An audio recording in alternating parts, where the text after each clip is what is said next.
assalamu aleykum bandiraɓe, assalamu aleykum yeɓiyankoɓe Pindi TV. On calminama, on jurama, on ñagama duwaw, on neldama duwaw. En calmini foof, en jetti Allah e nelaɗo mum, en jetti nene, en jetti baba. Taw noon ɓiɗɗo dañani e duniya ko ɓuuri jinnaɓe muɗum, ɗum noon en mbi jinnaɓe men jarama.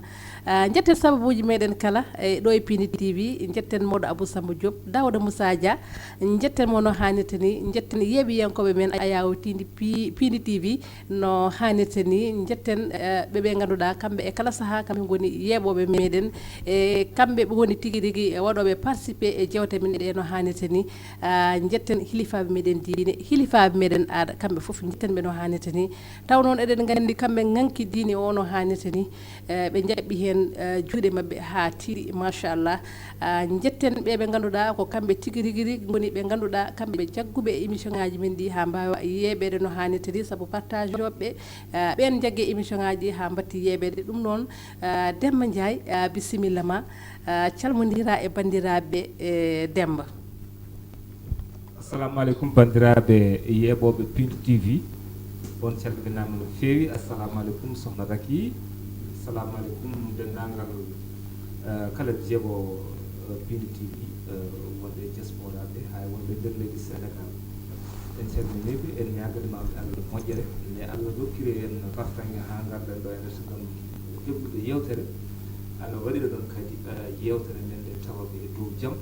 taw kamɓene eɓe dañiri no dañirɗe ni yaɓar firmede Allah sohna Raki.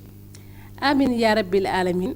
Demba noon hande ko weltare machallah, eɗen belti par ce que eɗen bismiɗo ene e hoɓɓe fattam lame. Sen mbi hoɓɓe fattam lame noon eɗen bismiɗo goto e gorko fulɓe walla gorko pullo, Lelle Ba, jiyaɗo toon to commune Taskare. Lella mo ganduɗa, Lelle Ba mo ganduɗa ko étudiant département Soir. Ɗum noon yajanta hen sowona rokkudemo konngol. Lelle Ba o salmodira e bandiraɓe, tawno eɗen gandi ko étudiant toon to duɗal jaabi ha tirde. Lelle bisimilla ma, Lelle bisimilla ma. Bismillahi rahmani rahim. Wa aleykum salam. Vraiment c'est un immense plaisir wadde hande participer oɗo émission, parce que ɗum ɓooyi wonde yiyande ko ɗum passion aussi. Donc min jetta Allah kadi miɓe juula e ɓurɗo windede, min jetta nene baba, en ñaago jaam kisal e dowdirɗo ndiɗo leydi. Assalamu aleykum wa rahmatullah.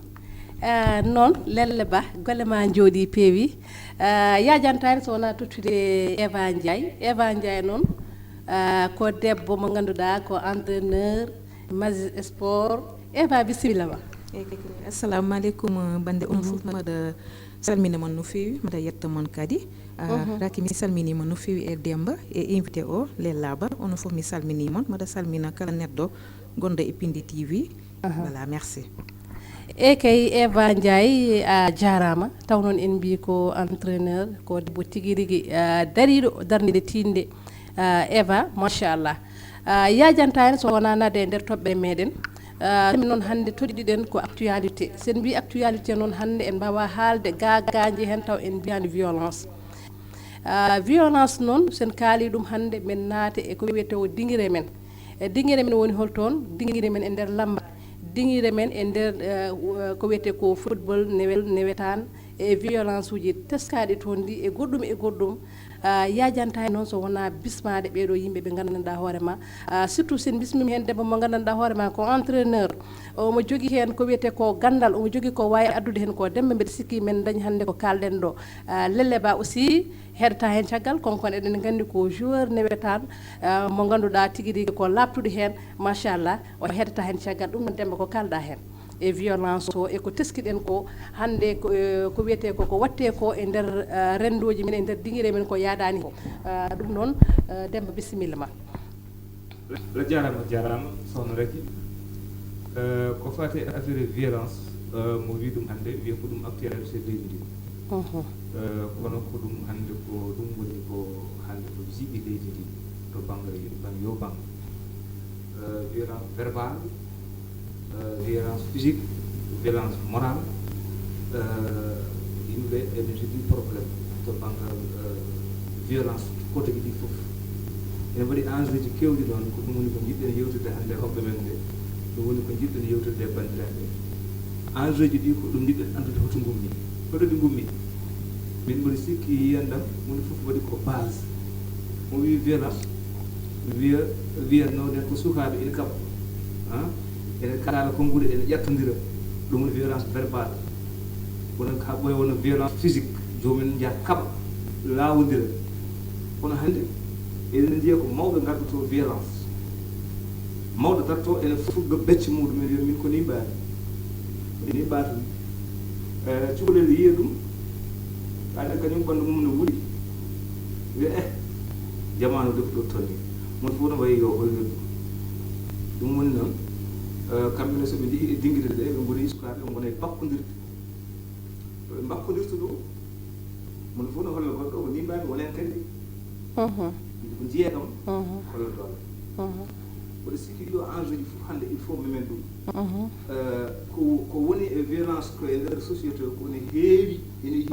heewi kono fuɗɗi koye galleji ɗi fuɗɗi koye galleji ɗi ari ha no mbimami ni fof ko mawɓe poti ɗowde ɗum fof ko violence par ce que so tawi aɗa wondi e joom galle ma aɗa yaha a waynaki ɗum mboɗo sikki ɗum aussi ko violence aɗa yalta a waynaki ɗum ɓiɓɓe ma ne ndaara joom galle ma ara namdoma koto janoɗa a haalanta ɗum goonga walla sukaɓe ma jiɗa yaltude taw en jogui bamumen mbima ya funtan ɗumen bamumen pour kañumen mbawa yaltude jaaha suwaɗe ha garta taw baɗoɗe ɗo tinani natta e cuuɗi baɗoɗe nande galle mum hoɗum waɗi violence nande saɗa faami jim wiide mo ɓen sukaɓe ɗon mawdata kulata so jalti miijotama ene gacci ɓe kuule caggal eyyi ɗum ɗon ko gonga so tawi suka kam hulani hersani ɗenƴaki so yalte e beddo omo wawi wadde ko ganduɗa ala e lawol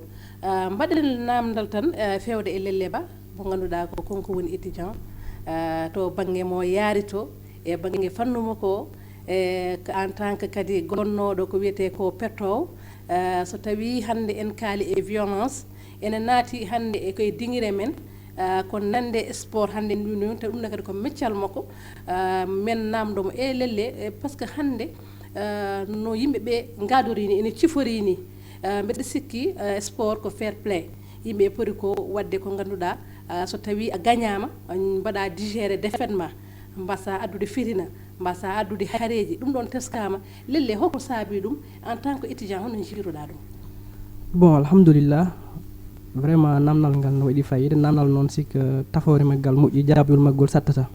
kono ganda goto no wiyatno le monde souffre beaucoup non à cause de la violence des mauvaises personnes mais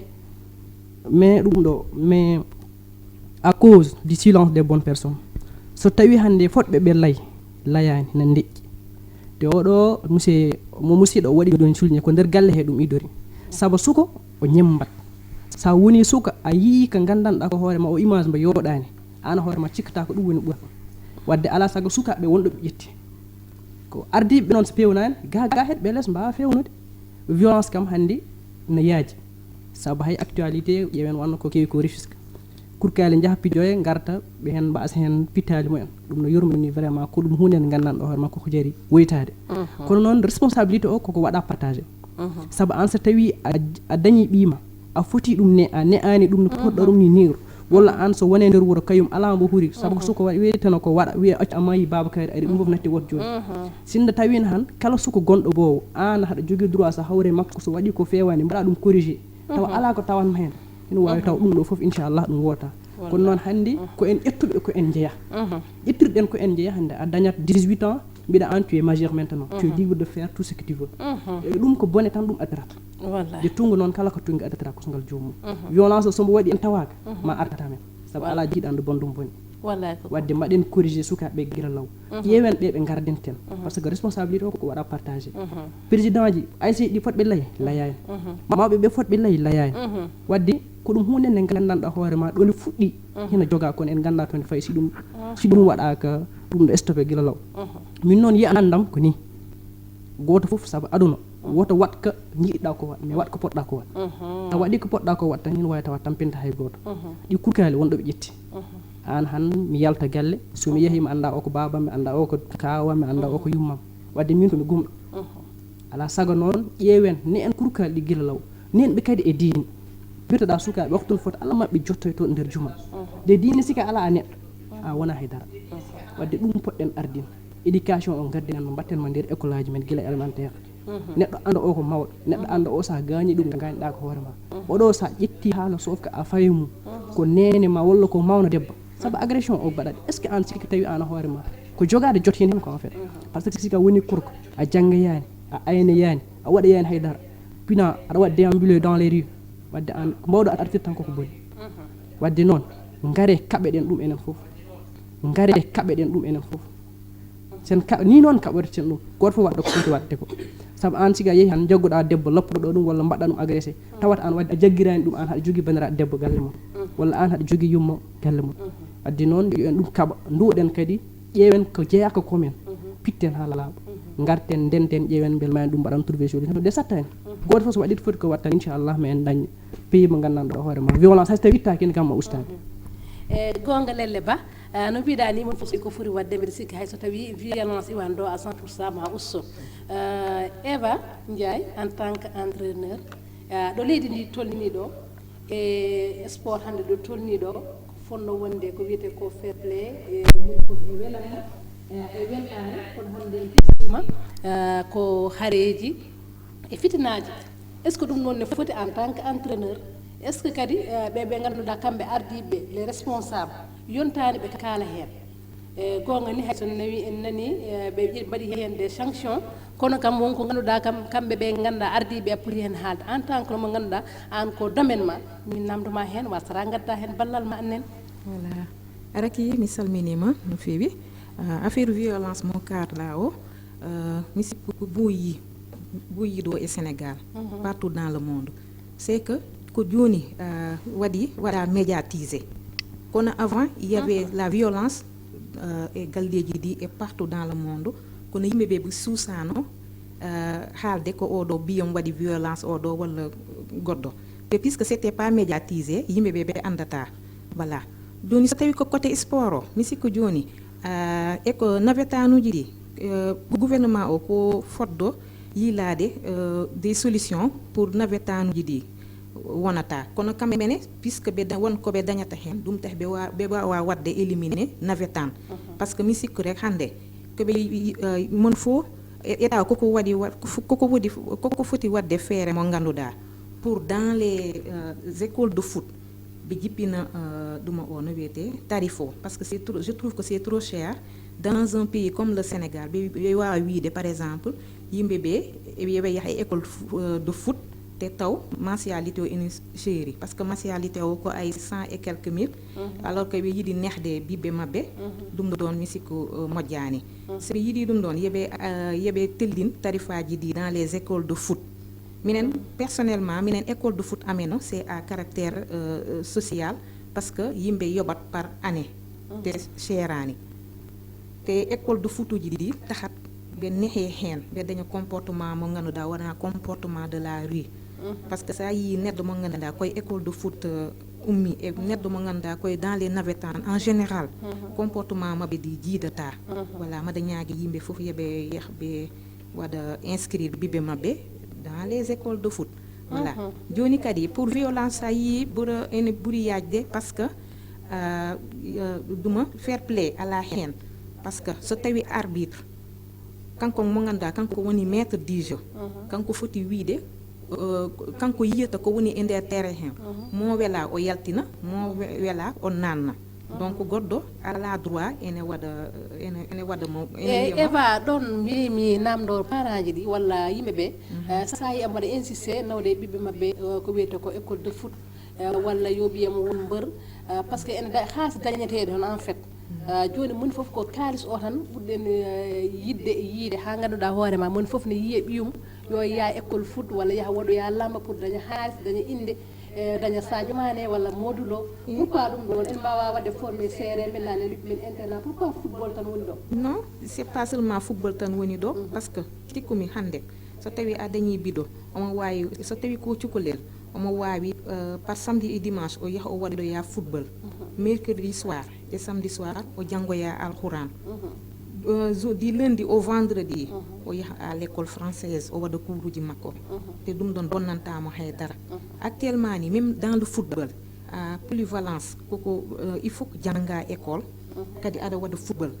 pour mbaɗa percé sur le plan international sa waɗani ɗum a watta percé ɗum tahi actuellement a yiyat heewɓe ɓe yaha Europe ɓe wona e des écoles de foot kono hay ɓe wawani wadde exprimer un seul mot en français so ɓe yehi toon ɓe dañat probléme par ce que joni football ko business te business o il faut que nana français il faut que jangga il faut que nana anglais sa nanani ɗum a wawa yaade hay nokku voilà kadi mbaɗa wiyatno pour affaire violence dans le milieu sport ay neɗɗo sa woni e duma e sport o ka foddo jabde ko kilifaɓe ma wiyata sa jaɓi ɗum ɗon woni a addata probléme e nder sport o kono so tawi an non neheɗa e nder galle ma ko ɗum ɗon jiɗɗa wadde e nder state o ɗum ɗon addat probléme par ce que actuellement dans les maisons so tawi famille ma woni yumma walla bamma walla sewruji ma ɓe nehanima no feewi donc responsabilité o ustoto ene ustiri no feewi ɗum tahi sa yeehi ko no neheɗa e nder galle ma ko ɗum jaltitta bowa et ɗum c'est trop dangereux pour la société et gouvernement omo foti dañde des solutions pour min ɓe waɗa bannir ɗum ɗo foof dal voilà violence parce que c'est pas bon pour un pays comme le Sénégal ɓe adda comme ñanden stade Rufisque o ɓe jetti ɓe bonni foof te ko ganda ko milliard uji waɗa hen ɗum ɗo mi sikku moƴƴani sukaɓe yeɓe artir hakkille mabɓe ɓe anda sport ko kañum wawi rendinde yimɓe donc ko rendinte yimɓe neɗɗo fotani hen wadde ko boni a faami neɗɗo koko foti wadde hen ko ganduɗa ene suuta ɗum ene suuta le Sénégal parce que Sénégal c'est un tout petit pays voilà Eva a sikki komin jahani école football ko walla komin jogaki éducation ko tagiɓe bonnude komin bonni ko ɗum saabi ɗum walla ko eyyi par ce que neɗɗo saɗa jogui éducation so tawi éducation de base mo nene ma e bamma walla je sais pas famille ma waɗi e ma o so tawi ene tiiɗi to jaada a wiyat ɗum ɗo min maɗa hersi wadde ɗum ɗo walla maɗa hersi fiide neɗɗo maɗa hersi jettude gazon uji ɗi maɗa suma a faami kono so tawi ala éducation e nder galle ma to jaada ko ɗum jartitta e ɗum ɗon komin fat wadde gouvernement ko foddo wadde construire de nouveaux types d'enfants ganda seɓe mawna ɓe mawna avec de bonnes manières avec des comportements ɗi ganduɗa te ɓe yeehi partout dans le monde yimɓe ɓe waɗat min ɓe waɗat ñeel le sénégalais voilà mais pas comme ɗiɗo midi ɗeɗo balɗe il y a eu un mort d'homme et avant ça il y avait eu des morts d'hommes te hay goto haalani hen il y a pas de sanction il y a rien voilà min dal ɗum ɗon mom je ne suis pas pour la violence il faut que min maha sukaɓe ɓe ganduɗa sukaɓe dañɓe hakkille par ce que sukaɓe fof eɓe dañi hakkille de mais ça dépend cukalel won ko ganduɗa aɗa foti haaldude e mum taw a fiyata ɗum mbaɗa tottama goto responsabilité à bas âge ganduɗa voilà sa tottima gueɗal o muunira noonu so muuniri noonu tan fof feewat kono so tawi a nannimo e nder violence hay saɗa haala e ɓinguel ma a fotani jattade par ce que ɗo a yiyat yimɓe hewɓe seɓe haalda e ɓiɓɓe mabɓe eɓe jattoɓe te ɗum ɗon so cukalel ngel mawni e on ɗon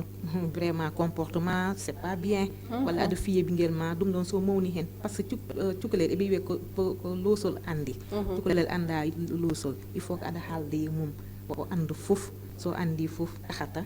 o dañat hakkille kono saɗa fiye cukalel ñande foof o wonat kangaɗo o wonata neɗɗo te so woni révolté non pirirtamo ni so waɗi révolté so yalti ko musiba o watta ɗum ɗon c'est à bannir gonga Demba anani Eva ko waɗi développé e nder sport o e ko haali ko e banggue needi ndi surtout needi ndi mbaɗani insisté par ce que neɗɗo so nehaki ala ko mbawɗa dañde Demba yowat koko birniɗa hen après garten par ce que mbaɗa andi aɗa jogui ko kalɗa ko heewi Eva noon waɗi to développé toɗɗere nde no hannirta ni Demba bisimilla ma vraiment mi weltima no fewi par ce que ko jumlomi hande foof Eva e leydi kaali parce que ko enjeu ji to jiɗaɗo ko enjeu ji waɗi mais les responsables aussi sont partagés mais hannde ko ɓuri waɗde hen importance e débat o woni ko Eva wi ko intéresse nouvel type sénégalais neɗɗo goɗɗo par ce que mo jiiɗa e hannde e sénégal fof sa ƴeewi mamma ɓuri bamma moƴƴude par ce que neydi ndi mamma joginode ene wawi taw ndi ɓuri tiidde e neydi bammaji kono neydi ndi bamma jogino ndi an e hoore maɗo aɗa anndi ɓuri moƴƴude nde jogiɗa ndi an ndi ma ndi ne moƴƴide mais nde sukaɓe men ndi goni ko moƴƴani wadde an responsabilité ma woni ka waɗi to baŋnge goɗɗo état ne jogii responsabilité par ce que ko wayno nawetama ɗo lamɗo force de l'ordre adi ko ɗum violence mais je me suis dit que ça est partout en Europe partout on ɓuri wawde wadde jeté des bidonville des étoiles des anettes dans le mais a yiita muɗɗi kuɓɓo lacrymogène parce que y a des gens mo ganduɗa koɓe asthmatique par ce que boye ma ɗo iɗi déjà ko asthmatique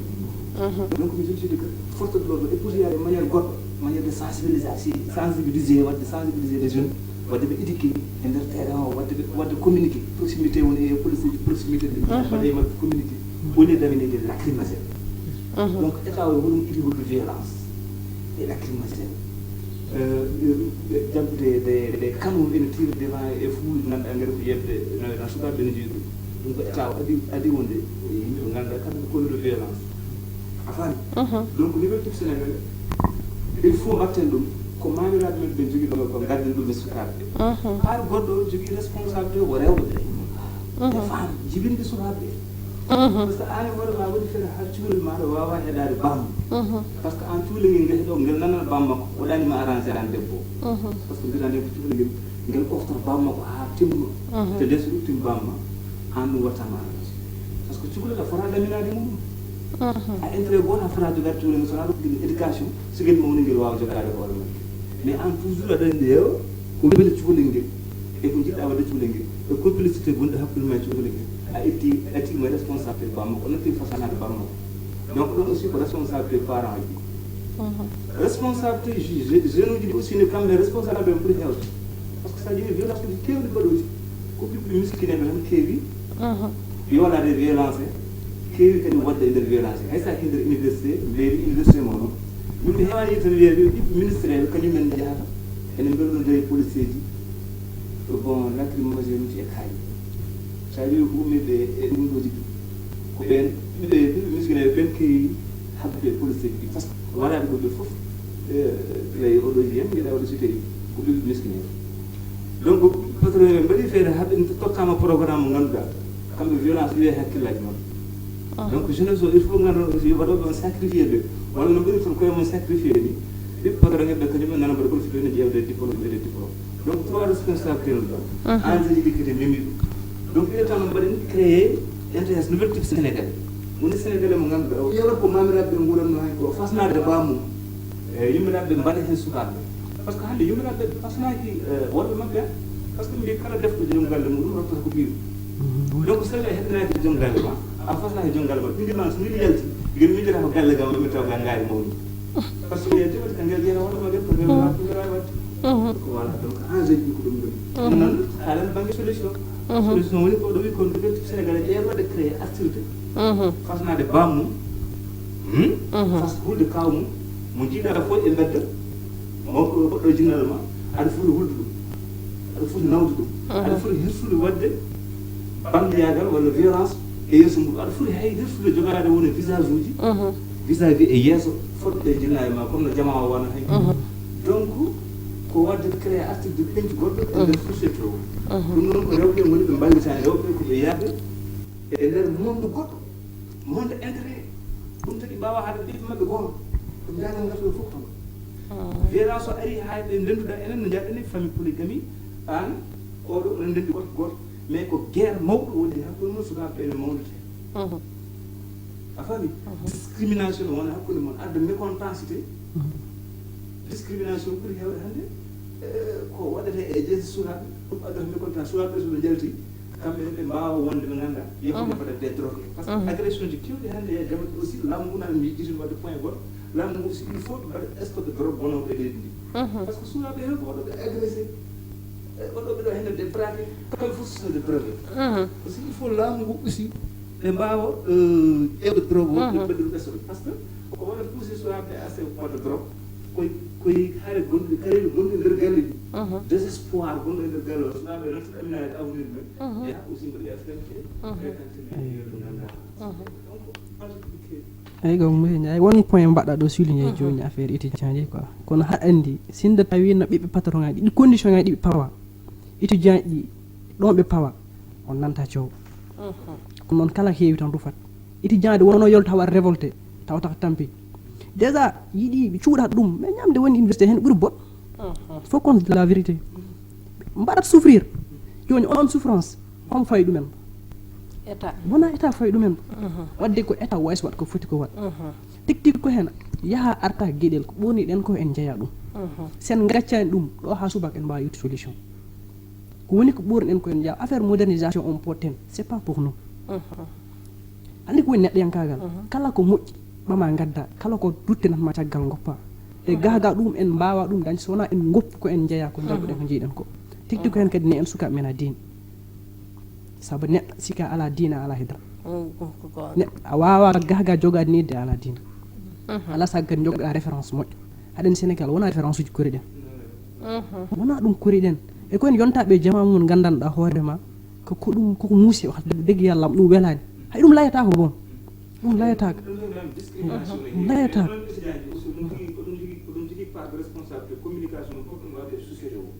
hakkude ɗum vis-à-vis état o e société o ganduɗa hoore ma kañum woni société sénégal par ce que no foton wadde oɗon gandi vraiment discrimination par ce que ɓiɓe patron ɓe déjà ɓe gonani ɗon onon on manquiri on ɗon donc discrimination won communication poɗon addude tous goɗɗo poɗon addude ko wona wadde violence aussi eyyi on touche gaga hembo wawi arde kono handi étudiant ɗi ɓe dentat ɓe mbaɗa formé un groupe joni noon wonmoɓe gardini on so yeehi jangga jaam balɗe ɗiɗo peydirte kaɓe o fotte less won ko totta wadde en ngala dignité ha fani wadde ɗum tournat fa ɗum artat nder galleji he eyyi en yattande par ce que corruption mo heewe leydi he so tawi a nehama tawi a nehama joom ko so tawi a addinama hono ma en gardimi ko fasɓe ma ɓe ganduɗa on jeehi to juɗal jaabi hartirde to on janggi mon fof no foti jogade dignité muɗum corruption o salo ɗum kono hande noon ko crise de valeur joguiɗen joguiɗen ɗum woni probléme o won incarnation goto yinomen almuɓe cheikh moudou karane mbaratour wonde murtaɓe e usbul haqqen ene wonde iɓade nder université to soɓe dañi souci ɓe gorata ɓe kawri eɓe mbaɗa poti ajuma ko la ilaha illallah ɓe mbaɗa véhicule message ɓe sikkira ɓe mbaɗa toji ɓe fuɗi joga tolérance esprit saint e mbiɗon bandu jiiniyankagal ngal ari wadde so tawi woni ko mission aussi ɓawi ono mbiɗon ko yo yimɓe janggi l'islam onon gandi ɓe mbi partage e ko primaire ha bak ala photo to jangguirɗon l'islam ono ɗum jeeɗon jeeya galleji ɗi ɗon garta oɗon jeeya souci ko onon janggi noon so yimɓe l'islam kono porte mbaɗi kaala mette men ka wona wiide ene gasa wadde ɗum haɗen heɗen jogui trace uji ɗi e ɓurɗo windere woppiɗo wadde état wadde foti wadde nande ɗum a nder programme gila less c'est parce que ɗo a wonat primaire a janggata hay bisimilla haji mabɓe ala hen déjà ko ɗum gumnatma ko ɗum wodani bo eyyi wadde ha gaga ko état tan ɗum saabu ɗito komo pecca eyyi bisimilla ma Eva no haalde kadi ko violence uji ɗi heewi kadi e nder statut uji ɗi e partout c'est parce que côté mystique o tant que yimɓeɓe eɓe sikka ko mystique tahatama yaade yeeso violence o ɓurata hewde c'est vrai il faut ko ɓe itta ɗum e koye mabɓe ɓe anda mystique tahani hay goto daña ɗum wiyete Eva Allah jarama mbaɗen nden yiiɗi haalde ko heewi ɓe mbima ko faye nagge nge foof e ƴetta e fayende ɗum noon yajanta hen sowona konngol ma cakkitingol totta dembe kon kono waɗa jugolngol mo cakkitir wona gooɓe jiile totten lelle woni gooɓe jiile ɗe gardi woɓmi wooɓa mbiɗa sikki eɗen goto e men fof wooɓi machallah on beltanama d'accord voilà Raki mbaɗa wima merci beaucoup mbaɗa jarnoma no fewi mbaɗa jarna oɗo Demba Ndiaye e Lele Ndiaye et tous les caméramans de Pindi FM onon fof mi salminimon no fewi mbaɗa salmina nenam no fewi e kala neɗɗo mo gandanɗa omona e diaspora et partout dans le monde ene haala Pulaar merci beaucoup noon ti Lele Ba konngol ma cakkiti ko bon alhamdulillah caggal ɗum mbeɗa yetta fami am surtout mon papa Cheikh Sène mbeɗon duuno yo Allah woppumo ɗo ha yesso ñaagi mo duwa tekti ko hen kadi mbeɗa mon yetta aussi onon mbeɗa mon yetta surtout aussi ayaga Pindi TV yo Allah okki en jottade ɗeɗo jolle taw sabu ko layete ko hen no waɗi nafoore yo Allah okki ken wadde wattude ni taw wona gotol inchallah Amin, ya eɗen Rabbil peliden alamin. heɗen ɗum non on jarama vraiment c'est un immense plaisir wadde partage oɗo plateau merci beaucoup vraiment merci beaucoup Lelle Ba Demba Ndiaye gorko mo garli wargo konngol ma cakkirigol e sohna reki min kam kumolo pas ƴappitigol cakkitigol tan ɓaade koɓe hannde koɓe parent ko wiide tan sukaɓe ɓeɓe nganndu jinnaɓe heewɓe jinnaɓe parent nde ne foti wasiyade jinnaɓe men funtiɓe men donc jinnaɓe maɓɓe funtiɓe par ce que so tawi neɗɗo rokkani ɗum éducation yima ha ɓofto bam jinnaɓe maɓɓe funtiɓe ko wawa ɗum ɗum fof par ce que rokkani maɓɓe goɗɗum ɗum woni holɗum yo yimɓe man gelmine drogue o yo elmine leydi drogue o woni déliant muɗum woni fof muɗum woni criminalisé a faami goɗɗum ɗum aussi woni bende mawde o an fof par ce que il faut haysono wona chaque jour haysono wona chaque neɗɗo warir neɗɗo wiye ko volontairement warire mum yo yimɓe ƴeewa waɗoɓe volontaire kulɓinire ɗum tan gande ne woni ɗo on ko goɗɗo débat ɗum ko goɗɗo débat e violence o heewi ha ɓurti ko fof neɗɗo warama te en ken jibino wiɓe men carriére men gafat goppen ɗo sukaɓe meɗen donc yo sukaɓe nganndu kala mo yimum rokkani éducation o funtimo o yiɗama o hostinani haydara ko yimɓe aɗa nafama éducation ɗofto bamma ɗofto poɓɓe bamma donc Allah jagarama eyyi noon tigui gorko mo garli worgo golle ma jooɗi peewi hande noon yewtere meɗen gooɓe jiili ko ni siforino Raky Wagne debbo mo Demet yadude e bonu gorko Demba Ndiaye gorko mo garli worgo Eva Ndiaye debbo mo Wokam Lelle Ba toon to Taskere commune de Taskere ɗum noon hande ko ni siforino yewtere nde machallah waɗi fayida en calmini diaspora foof no didorino taw noon diaspora eɗen keewide ko gambri tiggu ɓe wima so gabri ndi yooɗi ko yummiraɗo jaggue balaɓe ɗe ɗum noon eɗen gandi kamɓe wonɓe e diaspora Amérique France kamɓe foof spécial Mauritanie noon nation spécial Mauritanie par ce que ɓe mbaɗa aimé no feewi émission o diaspora o fof no didorino en mbi alhamdulillahi rabbil alamin en jetti foof en jetti caméraman uji meɗen Ndak Thiombane merci beaucoup vive la Pindi TV Allah jarama on jarama